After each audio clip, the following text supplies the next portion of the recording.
चलो खुशी फटाफट समझ के आ जाओ। तुम किधर हो? हाँ जाओ, और उधर जाओ।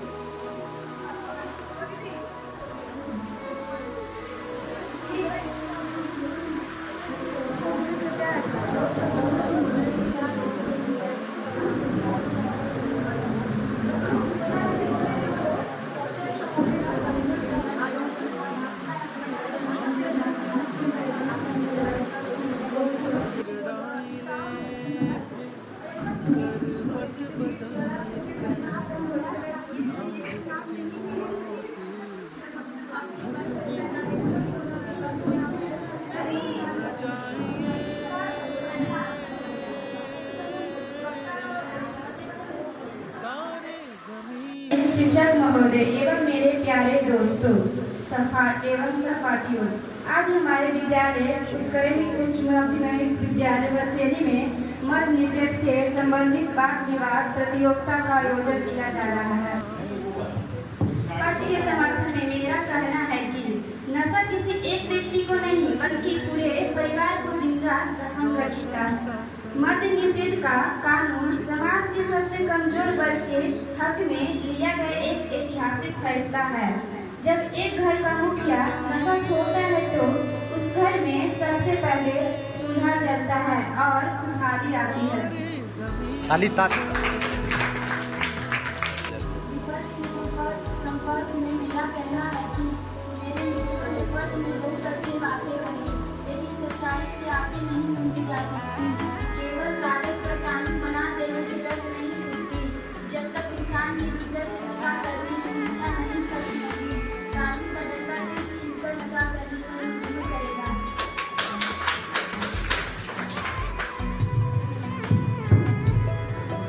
दो नंबर खुशी।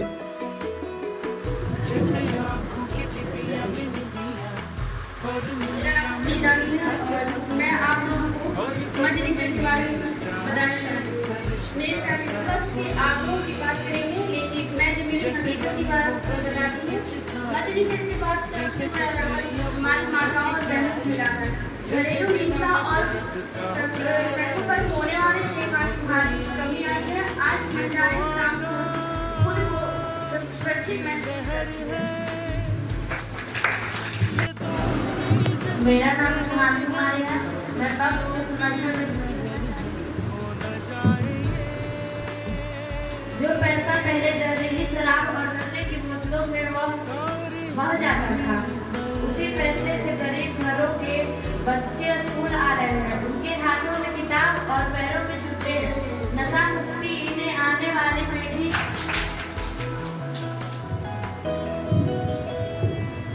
मेरा नाम सोनम कुमारी। नशा मुक्ति जरूरी है, लेकिन इसके आर्थिक पहलू को भी देखिए। सरकार को मिलने वाले टैक्स का एक बड़ा हिस्सा बंद हो गया।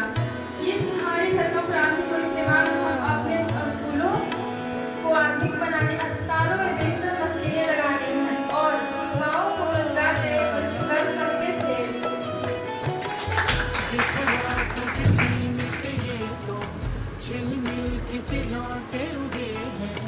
ये तो अंबिया की खुशबू है, बागों से बह चले। जैसे कांच में चूड़ी के टुकड़े, जैसे खिले खिले फूलों के मुखड़े, जैसे बंसी कोई बजाए पेड़ों के तले। ये तो झोंके करना चाहती हूँ।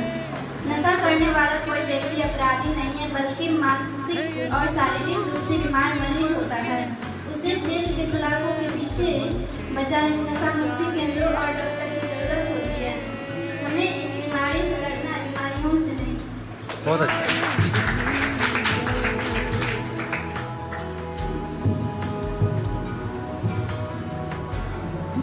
मेरा नाम कवि कुमारी है। मैं पक्ष के समर्थन में कुछ कहना चाहती हूँ। कानून सिर्फ डर के लिए नहीं, बल्कि समाज को दिशा देने के लिए बनता है। अगर चोरी रोकने के लिए कानून होने के बावजूद चोरियां होती है, तो क्या हम चोरी का कानून हटा देते हैं? नहीं ना। तो फिर हम मद्य निषेध का कानून क्यों हटे? यह कानून हमारी नैतिक जिम्मेदारी है। बहुत अच्छा। मेरा नाम मुस्कान कुमारी के समर्थन में मेरा मानना है कि कर्ज के तौर पर मैं यही कहूँगी कि असली मध्य निषेध तब होगा जब हमारे देश के युवा खुद कहेंगे कि मुझे नशे से नफरत है। यह बदलाव पुलिस के पहले से नहीं बल्कि स्कूलों में दी जाने वाली नैतिक शिक्षा, माता पिता के संस्कारों और सामाजिक जागरूकता से होगी।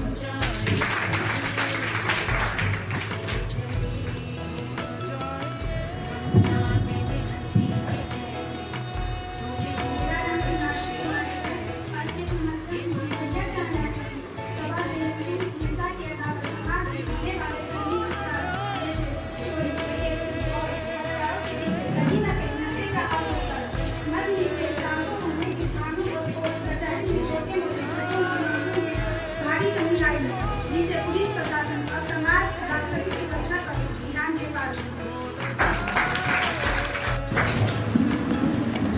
मैं खुशी कुमारी, मैं पक्ष के समर्थन में कुछ कहना चाहती हूँ। मेरे पक्ष के साथ ही कहते हैं कि जो लोग छिपकर नशा करते हैं, लेकिन सोचिए जब नशा सरकार दुकानों पर मिलता था तो स्कूल कॉलेज के जो लड़के लड़कियाँ कौतूहल में आसानी से इसके चपेट में आ जाते थे। आज मध्य निषेध के कारण कम से कम हमारी नई पीढ़ी इस दलदल में कदम रखने से 10 बार सोचती है। अच्छा से बोल। मेरा नाम प्रिया मार्टी। जी हाँ, मैं आपसे सहमत हूँ, लेकिन जब कोई चीज पूरी तरह प्रतिबंधित कर दी जाती है तो उसे लागू करने वाले एजेंसियों में भ्रष्टाचार की गुंजाइश बढ़ जाती है। कई बार गरीब और सीधे साधे लोग इस सख्त कानून की चपेट में आकर जेल चले जाते हैं, जबकि बड़े बड़े माफिया और स्पाइडर पैसों के दम पर बच निकलते हैं। ऐसा कानून किस काम का जो गरीबों पर भारी पड़े। मनीष कुमार है। मैं आज के समय से कुछ कहना चाहता हूँ। नशा सिर्फ शरीर का नहीं, आत्मा और समाज का नाश करता है। मद्य निषेध ने गरीब बस्तियों के उन बच्चों को सिर उठाकर पीने का अधिकार दिया है जिन्हें पहले अपने ही घर में नशेड़ी माता पिता के कारण शर्मिंदा होना पड़ता था। समाज में समान से जीने का अधिकार पैसों से बड़ा होता है। मेरा नाम प्रकाश कुमार है। मैं विपक्ष समर्थक से कुछ कहना चाहता हूँ। अगर हम आर्थिक दृष्टिकोण से देखें तो मद्य निषेध के कारण राज्य के पर्यटन उद्योग और होटल व्यवसाय पर नकारात्मक असर पड़ता है। बाहरी राज्यों और देशों से आने वाले पर्यटक यहाँ आने से कतराते हैं। इससे स्थानीय स्तर पर हजारों युवाओं के रोजगार के अवसर पर कम हो जाते हैं, जिन्हें होटल या टूरिज्म सेक्टर में काम मिल सकता था। ठीक है, बोलो। पक्ष के समर्थन में मेरा यह कहना है कि कुछ शोधों में यह भी बताया गया है कि सीमित मात्रा में हेरोइन में ऐसे तत्व पाए जाते हैं जो हृदय स्वास्थ्य के लिए लाभदायक हो सकते हैं, लेकिन यह लाभ हर व्यक्ति के लिए निश्चित नहीं है। अच्छा पॉइंट है, वो रखना ना, इसके पास अच्छा पॉइंट है। सामाजिक लिए जो ये सब देखो, इसके पास भी है, ये वाला पीछे वाला, उनका मानना ये भी है रखो। कि यदि कोई वयस्क व्यक्ति जिम्मेदारी से और कानून का पालन करते हुए सीमित मात्रा में इसका सेवन करे तो इससे हमेशा नुकसान ही हो, ऐसा करना सही नहीं होगा। पहलू यह है कि इससे समाज में होम डिलीवरी और अवैध शराब का धंधा बढ़ जाता है। लोग छिपकर जहरीली शराब पीते हैं, जिससे आए दिन मौतें होती हैं।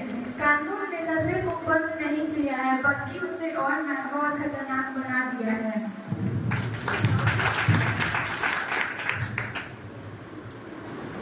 के अनुसार बिहार में मद्य निषेध लागू होने के बाद महिलाओं के खिलाफ होने वाले घरेलू हिंसा के लगभग 21 लाख मामलों को रोकने में मदद मिली है। इसके अलावा महिलाओं के खिलाफ मानसिक हिंसा में 4.6% और यौन हिंसा में 3.6% की कमी दर्ज की गई है। चलिए लगभग अवैध शराब की जब्ती। मद्य निषेध के बावजूद बिहार में अवैध शराब की तस्करी एक बड़ी चुनौती है। राज्य पुलिस और मद्य निषेध विभाग की सख्त कार्रवाई के बाद भी 1800 करोड़ रुपए से अधिक मूल्य की अवैध शराब बरामद की जा चुकी है, जो दिखाता है कि छिपकर पीने का सिलसिला पूरी तरह थमा नहीं है। दब रखो। पुरुषों के स्वास्थ्य में सुधार। मद निषेध के बाद पुरुषों में अत्यधिक शराब पीने की साप्ताहिक आदत 15% से घटकर लगभग 7.8% पर आ गई है। इससे युवाओं में लीवर की बीमारियां और मोटापे में कमी देखी गई है। विभिन्न सामाजिक अध्ययनों के अनुसार शराब की उपलब्धता बंद होने के बाद युवाओं में वैकल्पिक नशों जैसे नशीली दवाएं, कफ सिगरेट, गांजा आदि की तरफ झुकाव बढ़ रहा है, जो स्वास्थ्य के लिए और भी अधिक जानलेवा साबित हो रहे हैं।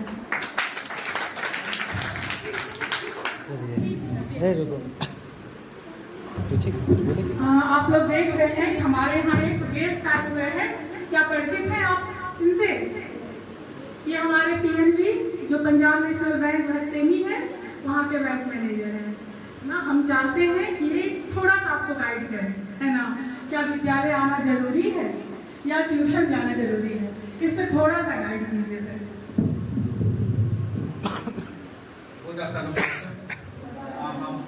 मेरा नाम शक्ति कुमार है, पीएनबी भरसेनी का ब्रांच मैनेजर है। और जैसा कि मैम बोले कि बच्चा तो का स्कूल आना जरूरी है, ट्यूशन। यहाँ पे अगर आप आते हैं तो आपको सारे सब्जेक्ट का राजस्व का भारी नुकसान। बिहार आर्थिक सर्वेक्षण के आंकड़ों के अनुसार मद्य निषेध लागू होने से पहले सरकार को शराब की बिक्री से 3100 करोड़ रुपए से अधिक का सालाना टैक्स मिलता था, जो बढ़कर 4000 करोड़ रुपए तक पहुंचने का अनुमान था। अब इस राजस्व का पूरा नुकसान हो रहा है, जिससे विकास कार्यों के बजट पर असर पड़ता है।